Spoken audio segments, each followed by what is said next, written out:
Mesdames et messieurs, maintenant l'actualité africaine. Et on commence avec une interview qui a été accordée aux médias égyptiens. La sous-secrétaire générale des Nations Unies et directrice du bureau régional du programme des Nations Unies pour le développement PNUD pour l'Afrique, qui a déclaré que la tenue du forum d'Assouan pour la paix et le développement durable à ce moment mondial critique représente une initiative importante lancée par l'Égypte pour unifier les voisins et construire un dialogue sérieux sur les questions de développement et de paix sur le continent africain et dans le monde.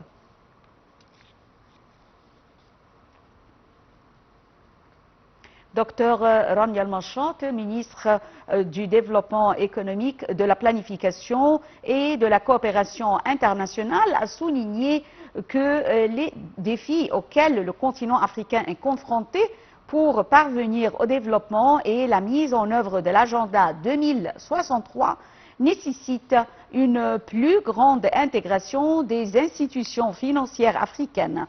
Par conséquent, la Banque africaine d'import-export, qui a tenu ses réunions en Égypte, ainsi que les autres institutions, ont la lourde responsabilité de renforcer leur rôle dans la réalisation d'un développement économique global sur le continent en comblant les déficits de financement et en renforçant les échanges commerciaux intra-africains dans le cadre de l'accord de libre-échange. Et on enchaîne avec l'Égypte qui a créé un centre égypto-africain pour la lutte contre la cybercriminalité et l'instauration d'une justice transfrontalière. La cybersécurité en Afrique est un défi majeur marqué par une forte augmentation des cyberattaques, des coûts financiers considérables et un manque de compétences. Plus de détails dans ce compte-rendu signé Shamsenemi.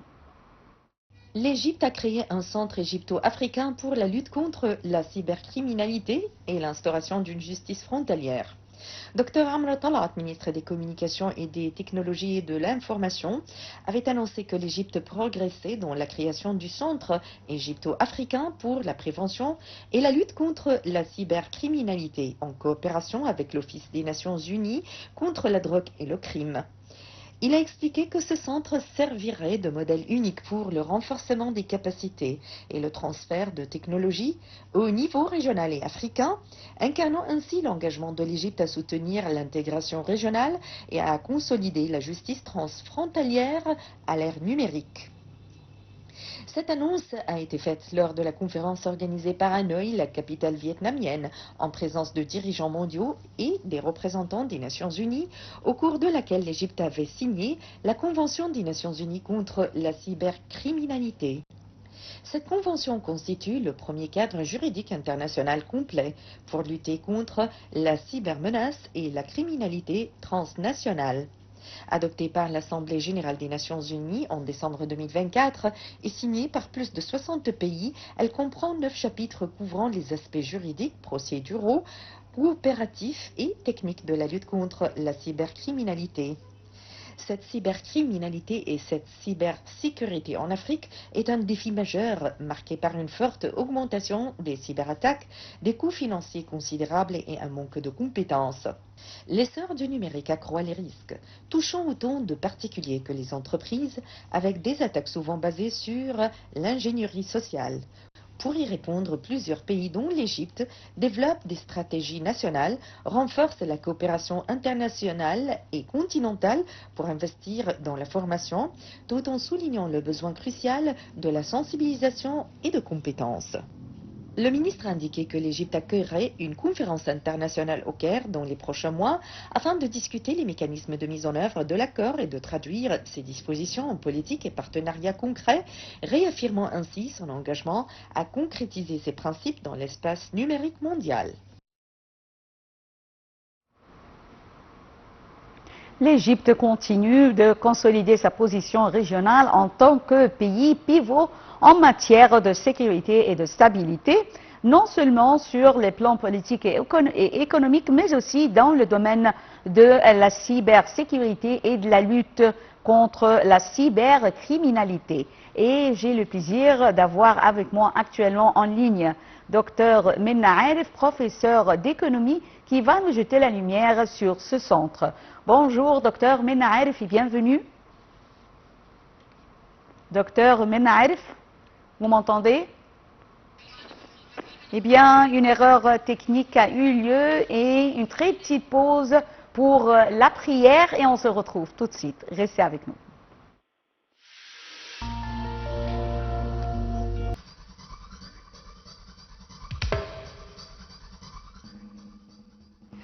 C'était donc, mesdames et messieurs, l'appel à la prière et on enchaîne cette actualité africaine avec Dr Minna Arif, professeur d'économie, qui va nous jeter la lumière sur le centre égyptien, le centre égypto-africain qu'a créé l'Égypte pour la lutte contre les crimes de la cybercriminalité.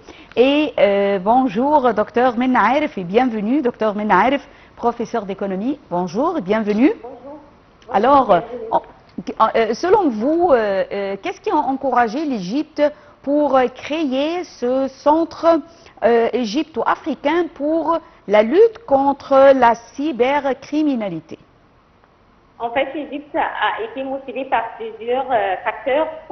L'augmentation rapide des cybermenaces, fraude, piratage et visant les infrastructures critiques, les institutions financières et citoyens africains.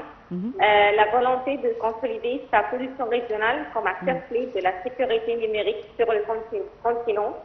La nécessité de renforcer la coopération africaine face à la nature transfrontalière de la cybercriminalité qui dépasse les juridictions nationales et l'ambition de soutenir la transition numérique africaine en créant un environnement sécurisé propice à l'investissement et à l'innovation. Oui. Alors, on voit que l'Égypte est pionnière dans le domaine comme vous venez de le dire, de la cybercriminalité. Lorsqu'on parle de ce crime contre l'Afrique, alors comment la création de ce centre égypto-africain pourrait-il représenter ou refléter l'engagement de l'Égypte à soutenir l'Afrique en ce qui concerne la lutte contre les crimes de cyber, notamment lorsqu'on parle de sécurité numérique? En fait, la création de ce centre traduit une volonté politique claire de l'Égypte d'assumer un leadership en matière de cybersécurité et de gouvernance numérique, une contribution concrète à la mise en œuvre de la Convention de Malabo, Union africaine 2014, sur la cybersécurité et la protection des données personnelles, et un appui à la stabilité régionale, car la cybersécurité est désormais considérée comme un pilier de la sécurité nationale et continentale. Oui. Donc, le centre agira comme plateforme de coordination entre les autorités nationales de cybersécurité et de justice. Alors, je tiens à vous remercier infiniment, Dr Minna Arif, professeur d'économie. Merci d'avoir été avec nous en ligne et on enchaîne avec un autre sujet toujours concernant l'Afrique, c'est la localisation de l'industrie pharmaceutique en Égypte. Alors, le ministère de la Santé et de la Population, représenté par la Holding pour les produits biologiques et les vaccins, Vaxera, a participé au lancement du programme de bourse des CDC Afrique pour développer les capacités de production de vaccins. Ce programme s'inscrit dans la stratégie de l'État visant à localiser la production de vaccins en Égypte et en Afrique, soutenant ainsi l'objectif du continent d'atteindre 60% de l'autosuffisance d'ici 2040. Et on voit les détails sur ce sujet avec Shamsenemi. Selon un communiqué du ministère de la Santé, Vaxera est un partenaire clé du réseau régional de développement des capacités de biofabrication en Afrique et membre de l'Alliance nationale des fabricants de vaccins. En ce qui concerne les efforts de localisation de l'industrie pharmaceutique qui contribuent à réduire la facture des importations, le pourcentage de la fabrication locale des besoins en médicaments de l'Égypte est de plus de 75% en valeur financière et plus de 90% du nombre d'unités.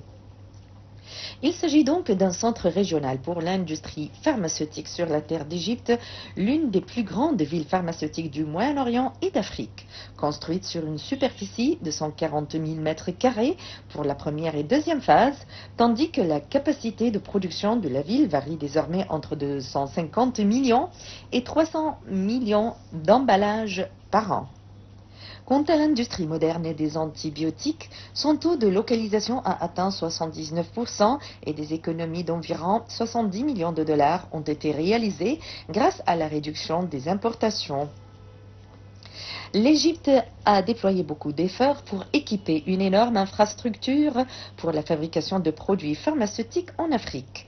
Le nombre d'usines pharmaceutiques à l'échelle nationale est de 170 usines en 2022 contre 130 seulement en 2015. Le complexe industriel Vaxera comprend une usine de vaccination vétérinaire, et ceci pour produire le vaccin contre la grippe aviaire et 7 autres vaccins avec une capacité de production de 400 millions de doses par an. Le projet de magasin stratégique de médicaments et de fournitures médicales vise à établir 6 pharmacies stratégiques pour couvrir la République pour un coût de 4 millions de livres égyptiennes. L'initiative de soutien à l'exportation est une initiative qui a été lancée en février 2021 dont le but de soutenir et de suivre les exportations égyptiennes et des produits médicaux et d'œuvrer à l'amélioration de la compétitivité mondiale. Mesdames et messieurs, fin de cette édition des actualités africaines. Mais avant de vous quitter, je vous propose ce commentaire très intéressant concernant l'inauguration du Grand Musée égyptien. Alors, le Grand Musée égyptien se prépare à écrire un nouveau chapitre de l'histoire égyptienne ou bien de l'histoire du monde entier, puisque le samedi, le 1er novembre 2025, sera la journée de l'inauguration de ce musée, ce géant musée historique. Et ça sera bien sûr une cérémonie historique. Voyons ensemble ce commentaire de Shamsinemi et au revoir et avec l'équipe anglaise après ce commentaire. Merci et bonne journée. Au revoir. Les préparatifs sont en cours dans divers secteurs. Quelques jours avant l'ouverture officielle du Grand Musée égyptien, l'événement culturel le plus important de 2025. De vastes travaux d'aménagement et d'embellissement sont en cours aux abords du musée, comprenant le nettoyage des rues, la modernisation des infrastructures, l'éclairage et l'aménagement paysager, à la hauteur de la taille de cet édifice culturel et civilisationnel que l'Égypte présente au monde le 1er novembre. Des équipes travaillent 24 heures sur 24 pour mener à bien les travaux de nettoyage et d'embellissement grâce à la main-d'œuvre et à des équipes mécaniques déployées pour laver, balayer les rues et éliminer les déchets. 5 places principales ont également été aménagées autour du musée et plus de 4000 arbres fruitiers et ornementaux ainsi que 2000 palmiers ont été plantés le long des routes et des rues menant au musée et à ses portes. Une immense statue pharaonique d'environ 23 mètres de hauteur a été érigée à l'entrée de la route du désert, le Caire Alexandrie, afin d'accueillir les visiteurs arrivant de l'aéroport de Sphinx. Elle allie le style pharaonique ancien à l'art cubiste moderne dans un mélange artistique saisissant. Les routes et annexes menant au musée ont connu d'importants aménagements. Ce musée ne se distingue pas seulement par les trésors inestimables qu'il abrite, mais également par une vision ambitieuse visant à en faire un musée intelligent de dimension mondiale, capable d'interagir avec les visiteurs où qu'ils soient, redéfinissant ainsi la notion même de le musée à l'ère numérique. À l'approche de son ouverture, l'Égypte s'apprête à lancer un événement mondial très attendu, couronnant des années de travail acharné. Le Grand Musée égyptien représente l'une des plus grandes institutions culturelles au monde, incarnant la vision de l'État égyptien pour préserver son patrimoine et le présenter au monde à travers une alliance unique entre l'authenticité de l'histoire et la splendeur du design, dans une expérience muséale immersive recourant aux technologies interactives les plus modernes.